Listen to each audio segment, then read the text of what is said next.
መጽሐፍ ቅዱስ ልጅህን በሚሄዱበት መንገድ ምራው ባደገም ጊዜ ከዚያ ፈቀቅ አይልም የሚለው ለዚህ ነው። ልጆች ሊመሩ ይገባል። በሚሄዱበት መንገድ ምሪት ይፈልጋሉ ማለት ነው። ለምን?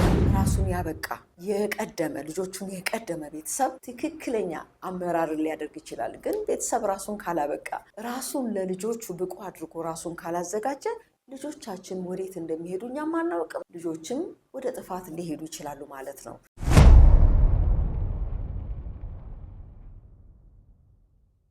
ጤና ይስጥልኝ ፕሮግራማችን ተከታታዮች፣ ይህ የጥበብ ጎጆ የተሰኘው ፕሮግራም ነው። በዚህ ፕሮግራም እንደተለመደው ቤተሰባዊ፣ ማህበራዊ ጉዳዮችን ይዘን የምንቀርብ እንዲሁም ይበጃሉ፣ ይጠቅማሉ የምንላቸውን ታሪኮች ይዘን የምንቀርብበት ፕሮግራም ነው።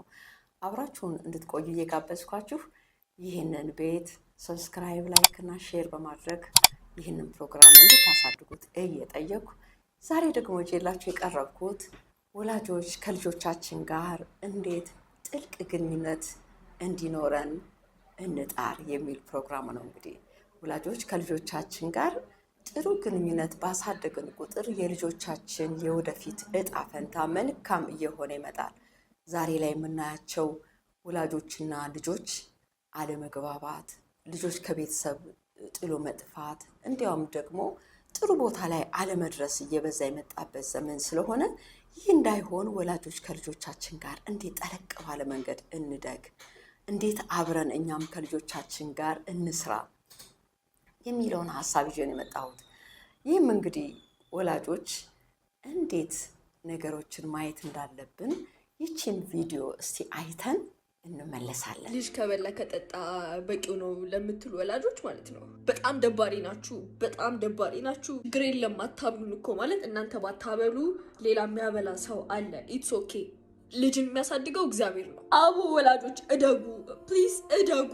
በጣም በጣም ሕፃን ናችሁ፣ በጣም አላደጋችሁ። እንዴት ልጅን ማሳደግ እንዳለባችሁ አታውቁም ማለት ስላበላችሁ ስላጠጣችሁ በጣም ቢግ ዲል ይመስላችኋል። በጣም እና ኢትስ ኦኬ። ቆሎ ይብላ፣ ችግር እንግዲህ ወላጆች ከልጆች ጋር ያለንን ግንኙነት ወይም ጥልቅ ግንኙነት ለማሳደግ ነጥቦች፣ የተለያዩ ነጥቦችን ይዤ ነው የቀረብኩት። የመጀመሪያው ነጥብ ወላጆች ከልጆቻችን ጋር በቂ ጊዜ ማሳለፍ።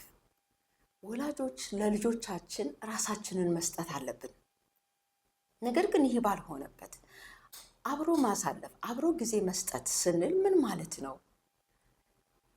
አብሮ መብላት፣ አብሮ መጠጣት፣ አብሮ የጋራ የሆኑ ነገሮችን ማየት፣ መጫወት፣ ሀሳብን መለዋወጥ። እነዚህ ልጆች ከወላጆቻቸው ጋር ያላቸው ግንኙነት እያደገ እንዲመጣ ያደርጋል። ወላጆችና ልጆች ጓደኛሞች፣ አብረው የቅርብ ወዳጆች እንዲሆኑ ያደርጋል። ስለዚህ ይሄ የመጀመሪያው ነው። በመቀጠል ደግሞ ወላጆች ማለት በአክብሮትና በፍቅር ከልጆቻችን ጋር የተግባቦት ክህሎታችንን ማሳደግ። ብዙ ወላጆች ልጆች ናቸው በሚል ብዙ ከልጆቻቸው ጋር ኮሚኒኬት አያደርጉም። ንግግር ጨዋታ ቢሆን ከትልቅ ሰው ጋር የማድረግ ነገር ግን አይደለም። ልጆችን ማዳመጥ ያስፈልጋል። ልጆች ሲናገሩ ልጆች የሚናገሩትን ሀሳብ ከመንቀፍ ይልቅ ማዳመጥ፣ ቀስ ብሎ በፍቅር ደግሞ መስተካከል ያለበትን ነገር ማስተካከል። ይህ ልጆች የተግባቦት ክህሎታቸው እንዲያድግ ያደርጋል።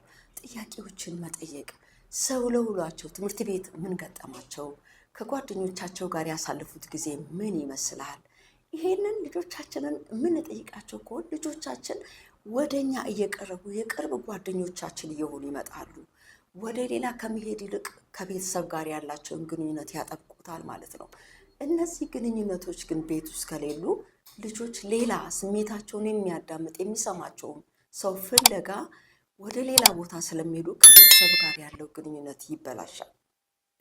ወላጆች ፍቅርን ለልጆቻቸው ማሳየት። እንዴት ነው ፍቅርን ለልጆቻቸው ማሳየት የሚችሉት? ልጆች ስለበሉ ስለጠጡ ወይም ደግሞ ውድ ልብሶችን ስለለበሱ ተፈቅረዋል ማለት አይደለም።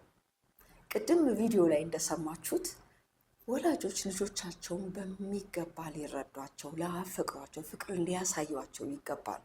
ፍቅር ማሳየት ማለት ልጆች ትክክል ሲሆኑ ብቻ ሳይሆን ሲያጠፉ፣ ሲሳሳቱም ወላጅ በፍቅር ልጆችን ማረቅ። በማቀፍ በመሳም ፍቅርን መግለጽ። እንደገና ደግሞ ልጆች እያደጉ ሲሄዱ የሚገርማችሁ ነገር መደነቅ ይፈልጋሉ፣ ሀግ መደረግ ይፈልጋሉ። ወላጅ ካላደነቃቸው ሌላ አድናቂ ፍለጋ ወደ ውጭ ይወጣሉ። ስለዚህ ልጆቻችንን ማድነቅ ማበረታታት ያስፈልጋል። ስለዚህ ፍቅር ሁሉም ነገር ያሸንፋል። ፍቅር ቤት ውስጥ ያላገኘ ልጅ በፍጹም ለቤተሰቦቹ ልጅ መሆን አይችልም። ሌላ ፍቅር ፍለጋ ይወጣል። ያንን ፍለጋ በወጣበት ነው ለአደጋ የሚጋለጠው። ስለዚህ ወላጆች በጣም ይህንን በጥንቃቄ ለልጆቻችን የምናሳያቸውን ፍቅር ሁሌ መቆጣት ሳይሆን፣ መቆጣት ቤተሰብ ይቆጣል፣ እውነት ነው። ልጅን መቅጣት መጽሐፍ ቅዱሳዊ ነው። ነገር ግን ምክንያታዊ በሆነ እንደገናም ደግሞ በፍቅር ካደረግን ውጤቱ መልካም ይሆንልናል። ሌላ ወላጆች ለልጆቻችን ጥሩ ምሳሌ መሆን ነው። ለልጆች ይቅር ወዳጅ ወይም ደግሞ የመጀመሪያ የሚያውቁት ወላጅ ነው። ወላጅ ለልጆቹ ጥሩ ምሳሌ ሳይሆን ጥሩ ልጆች እንዲሆኑ መጠበቅ ስህተት ነው። ልጆች ቤተሰቦቻቸውን የሚመስሉት ከወላጆቻቸው የሚማሩት ብዙ ነገር አለ። የመጀመሪያው ትምህርት ቤት ቤተሰብ ነው። ስለዚህ ወላጆች ልጆቻችንን ከኛ ምን ያያሉ? ከኛ ምን ይማራሉ? እንደ ወላጅ አንድ አባት እየጠጣ እየመጣ እናትን እየደበደበ ወይም ደግሞ የማይገቡ ነገሮችን በልጆች ዙሪያ እያደረገ ጥሩ ልጆች እንዲኖሩት መፈለግ ስህተት ነው። ለምን? ልጆች የሚያዩትን ነው የሚሆኑት። ስለዚህ ወላጆች ጥሩ ምሳሌ፣ ግጭት ሲፈጠር እንዴት ነው የምትፈቱት? ቤት ውስጥ ይቅርታ መጠያየቅ፣ እያንዳንዱ ሰው የራሱን ኃላፊነት በአግባብ መወጣት። እናትና አባት ሲከባበሩ የሚያይ ልጅ ሁሌ በዘመኑ ሰውን ከማክበር ወዴትም አይሄድም። ስለዚህ ወላጆች ምሳሌ ናቸው ለልጆች እና ወላጆች ራሳቸውን ጥሩ ምሳሌ አድርገው ለልጆች ማቅረብ አለባቸው። ባልሆነበት ልጆችን ጥሩ ሁኑ ብሎ መታገል፣ ወላጅ ብዙ ዋጋ ባልከፈልበት ከልጆች ብዙ ነገር መጠበቅ ስህተት ነው። ብዙ ጊዜ ወላጆች ደስ የሚላቸውን የሚያደንቁት ልጆች ጥሩ ውጤት ሲያመጡ፣ ግን እሱ አይደለም። ጥረት ማድረጋቸው ራሱ በጣም ልጆችን በቃ ሊወደዱ ሊደነቁ ይገባል። በመጣራቸው በቃ ጥረት በማሳየታቸው ባይሳካም እንኳን ይሄ የወላጆች እንግዲህ ለልጆቻቸው ጥሩ ምሳሌ የመሆን በብዛት ብዙ ቤተሰብ ራሱን ለልጆቹ እንደዚህ አሳልፈው ከሰጠ ጥሩ ልጆች የማግኘት እድሉ እየጨመረ ይመጣል። ለምን? ዘር ነው። ወላጅ የሚዘራው በልጆች ላይ ዘር ነው፣ ይበቅላል። የዘራነውን ከልጆቻችን እናገኛለን። ያልዘራነውን ግን ከልጆቻችን መጠበቅ ስህተት ነው። ይሄ እንግዲህ ወላጆች ለልጆቻቸው ጥሩ ምሳሌዎች በመሆን ልጆችን በዛ እንዲቀጥሉ ማድረግ ነው። ሌላው አግባብ ያለው ደንብ ወይም ደግሞ ገደብ ባውንደሪ ማብጀት ነው። ልጆች ገደብ ሊኖራቸው ይገባል። ለምሳሌ ግልጽ የሆኑ ደንቦችን በቤት ውስጥ ማስቀመጥ። እነዚህ ልጆች በልጅነታቸው እነዚህን ደንቦች እየተከታተሉ የሚያደርጉ ከሆነ በቋሚነት ደግሞ እንዲህ በመዋዠቅ ሳይሆን እቤት ውስጥ ያለውን ሩል እየተከተሉ የሚያድጉ ራሳቸውን እንዴት መጠበቅ እንዳለባቸው፣ ክላሳቸውን እንዴት መጠበቅ እንዳለባቸው፣ የትምህርት መሳሪያቸውን እንዴት ማስቀመጥ እንዳለባቸው፣ እነዚህ ሌሎችንም የሰዓት አጠቃቀም ጨዋታ ሰዓታቸውን ሌሎችን ሁሉ በደንብ በስርዓት ከተደረገ ልጆች ያንን እየተከተሉ በቀሪው ዘመናቸው ራሳቸው ወላጆቻቸው የሚሏቸው እንደገና ደግሞ እነዚህን ደንቦች ሲያስቀምጡ ለምን እነዚህን ደንቦች እንዳስቀመጡ ለልጆች መንገር። አንዳንድ ልጆች ላይ ገባቸው ይችላል። ምንድነው ሰዓት? ምንድነው ደንብ? በቀኛ ነፃ መሆን እንፈልጋለን ነው። ለምን ይሄንን ደንብ እንዳስቀመጡ፣ ለምን ልጆች በተከታታይ ወይም በቋሚነት ያንን ነገር እንዲያደርጉ የጥናት ሰዓታቸው፣ የጨዋታ ሰዓታቸው ለምን ውጤቱ ምን እንደሆነ ለምን ይሄ እንዳስቀመጡ ልጆችን ማስረዳት ያስፈልጋል ማለት ነው። ሌላው ልጆችን በጣም ማመስገን። ልጆች ሲመሰገኑ ደስ ይላቸዋል። ልጆች ትክክል ስላደረጉ ፐርፌክት ስለሆኑ አይደለም የሚመሰገኑት። ስለጣሩ ይመሰገናሉ። ሙከራዎች ስላደረጉ ይመሰገናሉ። እና በቤተሰብ ውስጥ ይሄንን ማስተማር ጥሩ ነው። ምስጋና። ልጆችም ወደፊት ማመስገንን ይማራሉ። እኛ ስናመሰግናቸው ነው፣ ስለሚሰሯቸው ስራዎች ስናመሰግናቸው ነው ልጆች ምስጋናን የሚለማመዱት። እና ቤተሰብ ልጆቹን ማመስገን አለበት በደንብ። ይሄንን ልጆችን ቢያስተምር ምስጋናን የሚማሩ ልጆች እግዚአብሔርን ማመስገን፣ ሰዎችን ማመስገን መልካም ነው። በምስጋና ውስጥ ደግሞ ምስጋናን ማድረግ ስርዓትን ያስተምራል። ትልልቅ ሰዎችን ማመስገን፣ በተደረገም ባልተደረገም ነገር ማመስገን ጥሩ ሀቢት ነው። የመጨረሻው እንግዲህ ወላጆች የልጆች ምንድን ናቸው? ጠባቂዎች ናቸው። የልጆችን ደህንነት መጠበቅ የወላጅ ድርሻ ነው። ወላጅ ልጆቹን መጠበቅ አለበት። ከማን ጋር ነው ልጆች የሚውሉት? ማን ነው የቅርብ ወዳጁ? እንደገናም ደግሞ ምንድን ነው ከጓደኞቻቸው ጋር የሚግባቡበት ተግባቦት ወይም ደግሞ ወደ ጓደኞቻቸውን የሚፈልጉባቸው መንገዶች ምንድን ናቸው? ከጥሩ ጓደኛ ጋር ነው የሚውሉት ወይስ ከመጥፎ ጓደኛ ጋር ነው? ይሄ ቤተሰብ ነው ይሄንን ማየትና መቆጣጠር ያለበት። ለምን? ልጆች ናቸው።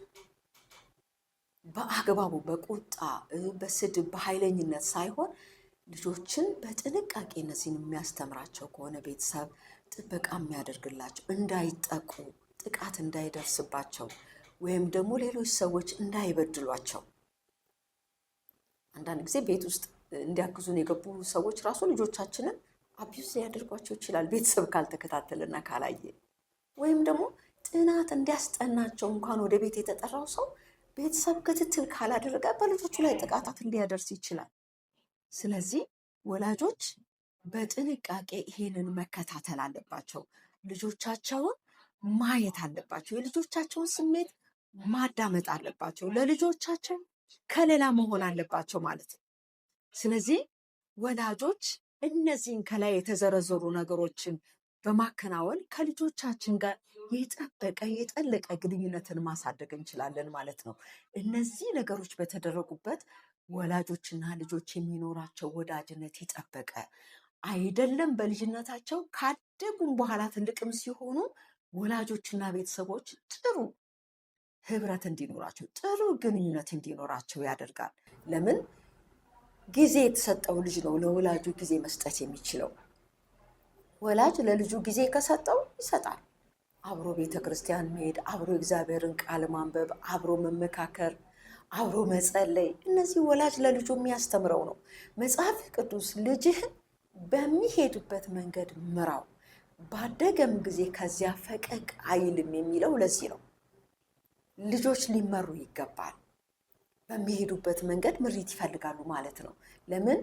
ራሱን ያበቃ የቀደመ ልጆቹን የቀደመ ቤተሰብ ትክክለኛ አመራርን ሊያደርግ ይችላል። ግን ቤተሰብ ራሱን ካላበቃ፣ ራሱን ለልጆቹ ብቁ አድርጎ ራሱን ካላዘጋጀ ልጆቻችን ወዴት እንደሚሄዱ እኛም አናውቅም። ልጆችም ወደ ጥፋት ሊሄዱ ይችላሉ ማለት ነው። እንግዲህ ለዛሬ ያዘጋጀሁት ፕሮግራም ይሄ ነው። ወላጆች ከልጆቻችን ጋር ያለንን ግንኙነት በጥልቅ እንድናሳድግ፣ ጥሩ ውጤት እንዲኖረን በልጆቻችን ላይ ከላይ የተዘረዘሩ ነገሮችን እንድናከናውን እያልኳችሁ የዛሬው ፕሮግራም እንግዲህ በዚህ ያበቃል። በሚቀጥለው በሌላ ፕሮግራም እስከምንገናኝ ድረስ ይህንን ቤት አሁንም ላይክ፣ ሰብስክራይብ እና ሼር ማድረግን ሳትዘነጉ ይህንን ፕሮግራም እንድታግዙ እየጠየኳችሁ መልካም ቆይታ